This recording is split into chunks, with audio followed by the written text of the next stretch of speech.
So today we're going to be looking at how to use ChatGPT to help you improve your spoken English. If you're an ESL learner, this is a fantastic tool, really useful. It's not quite ready to replace talking with a human being just yet, but definitely very, very useful in improving your spoken English. So this lesson or this video is a continuation of a previous video where I explained how to use ChatGPT to help you improve your written English. So if you could please watch that one first, it will help you to familiarize with the website ali.com and the tools that I'm using. The link to that will be found in the description. So once you've done that and you're ready to go, bring up ali.com again, and as we did before, go to materials and go to samples. Now this sample lesson, again, we're going to do the one on online privacy, so just scroll down to that, click view lesson and launch tasks. Now last time we were looking at the article, but this time we're going to be looking at number 8, the discussion. So bring that up and just click start. Then this will bring up a bunch of questions that you can use to discuss with ChatGPT. So we're going to be doing the first one here, is online privacy important to you? So the next thing you do is open up ChatGPT on your phone, because as of yet on the PC version, there's no ability to talk to ChatGPT, but there is on the phone. So I'm going to be giving it instructions in English. If you're not confident with your English, you can give it instructions in your native language.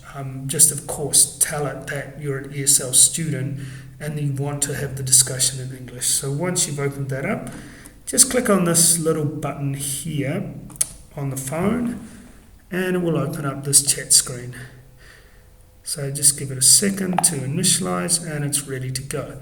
So now, hey, I've got a ESL lesson that I'm doing, and part of it is a discussion, so I'd like to have a discussion with you. So what I will do is I will give you the question and then I'll give you my response. Once I've done that, please give me some feedback, both positive and ways to improve my answer. Put emphasis on the grammar and pronunciation. Also, please speak slowly and clearly and use language appropriate to a B2 level ESL learner. Let me know when you're ready.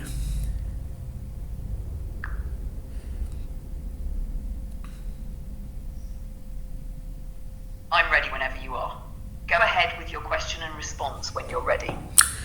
Okay, the question is online privacy important to you? And my response is, yes, I feel online privacy is extremely important to me personally, because I don't want my data being misused in a way that could either be harmful to myself or others, such as accessing financial information or using things like my date of birth to access my accounts. And also I don't feel it should be used to influence other events, such as in the Cambridge Analytics case where it was used to influence the US elections. So I've finished. Please give me my feedback. Great job on your response. Let's look at some positive points and areas for improvement. Positive feedback. You clearly expressed why online privacy matters to you and gave specific examples. Your explanation was logical and detailed, which makes your response convincing. You also did well to refer the Cambridge Analytica case to support your point. Ways to improve. 1, grammar. Instead of saying, I feel online privacy is extremely important to me personally, it would be smoother to say, I believe online privacy is extremely important to me. The word personally isn't necessary, since to me already makes it personal. The phrase could either be harmful to myself or others would be clearer as could harm either me or others. This avoids the more formal tone of myself and keeps it simple. When you mention the Cambridge Analytics case, it should be Cambridge Analytica case to match the company name correctly.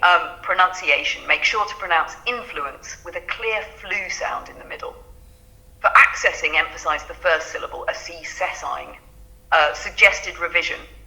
Yes, I believe online privacy is extremely important to me because I don't want my data to be misused in ways that could harm either me or others, like accessing financial information or using my date of birth to get into my accounts. Also, I don't think it should be used to influence other events, as happened in the Cambridge Analytica case, where it was used to affect the US elections. My response to the question, yes, online privacy matters to me because it involves protecting sensitive information like my personal details and financial data. Without strong privacy measures, my data could be accessed and used to commit fraud or target me with unwanted ads. On a larger scale, breaches of privacy could affect public trust and even interfere with important events like elections. How does that sound to you? That's great. Thank you very much.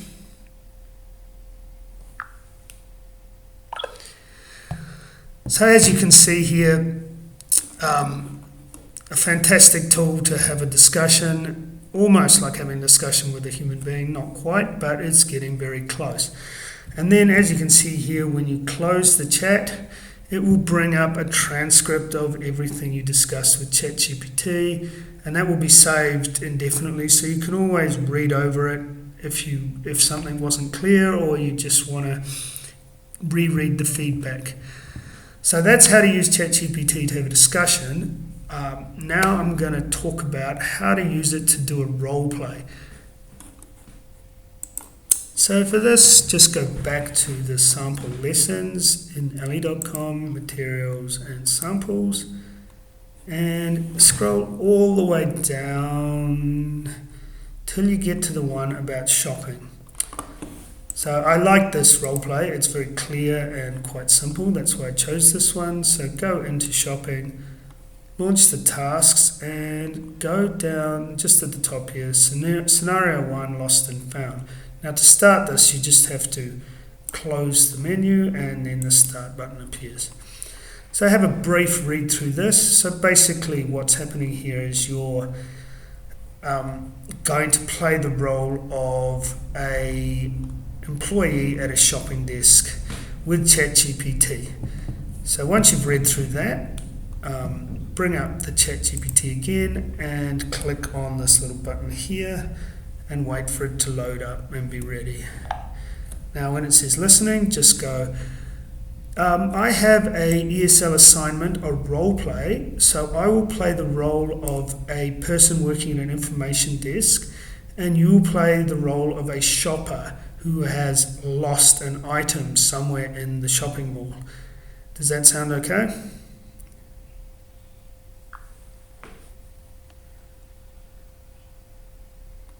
That sounds good. I'm ready whenever you are. Just let me know when you'd like to start the role play. Okay, you start the role play. Excuse me, I think I lost my wallet somewhere in the mall. Can you help me find it? Oh, I'm very sorry to hear that. Of course I can help you. When did you last see that wallet? Thank you. I last saw it about an hour ago when I was in the food court. I might have left it there, or maybe I dropped it while walking to the bookstore. Can you check if anyone has turned it in? Just give me a second, I'll check our lost and found. No, I'm sorry. Thank you so much. I'll wait right here. Okay, I'm sorry, there's no wallets in the lost and found. What did it look like? No problem. My wallet is black and made of leather. It has a small red tag on the zipper. Inside I keep my ID, some credit cards and a bit of cash. Do you think it might still be at the food court? Okay, stop the role play and please give me some feedback on my role play experience and particularly emphasize any grammatical or punctuation errors. You did a great job with the role play. Here's some feedback focusing on grammar and punctuation. Positive feedback. You were clear and polite in your responses, which is important when helping a customer. You asked good follow-up questions that showed you were engaged and willing to help. Ways to improve. One, when you said, "Oh, I'm very sorry to hear that," it's great, but you can make it more concise by saying, "I'm sorry to hear that." In your question, what did it look like? It's more natural to say, "Can you describe what it looks like?" This keeps it in the present tense and sounds more friendly. Punctuation. You did well with punctuation overall, but remember to capitalize the first word of each new sentence, like, "Just give me a second." Suggested revision. "Oh, I'm sorry to hear that. Can you describe what it looks like?" You were overall very effective in your role and your responses were helpful. Keep practicing and you'll continue to improve. How do you feel about the role play? Okay, so as you can see here, it's a great tool. This should empower you to basically be able to go through online lessons, practice role plays. You can use it to practice job interviews, all sorts of things.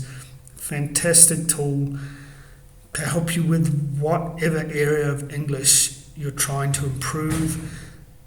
If you're preparing for something like an IELTS exam, you can also ask it to help you with that. So, a fantastic tool to improve your verbal English. Please take the time to use it if you're not already. It's an invaluable tool. Oh, a pro tip is there is a limit to the amount of time you can use the ChatGPT chat function per day.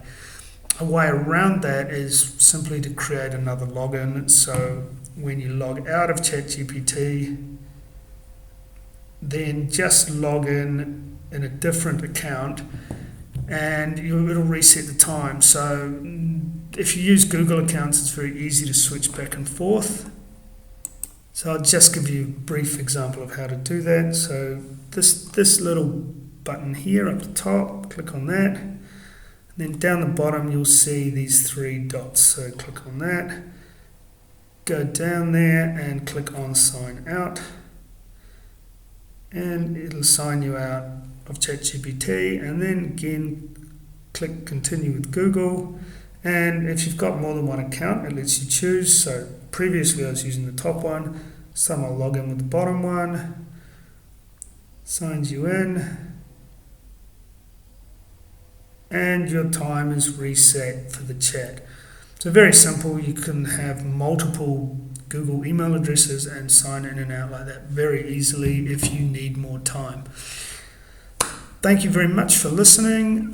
Please provide any feedback in the comments. I'd love to hear what you think, and please share your experience of using ChatGPT to improve your English. It's the most valuable tool I've found for learning anything, and I really think everybody should be using it to improve their English.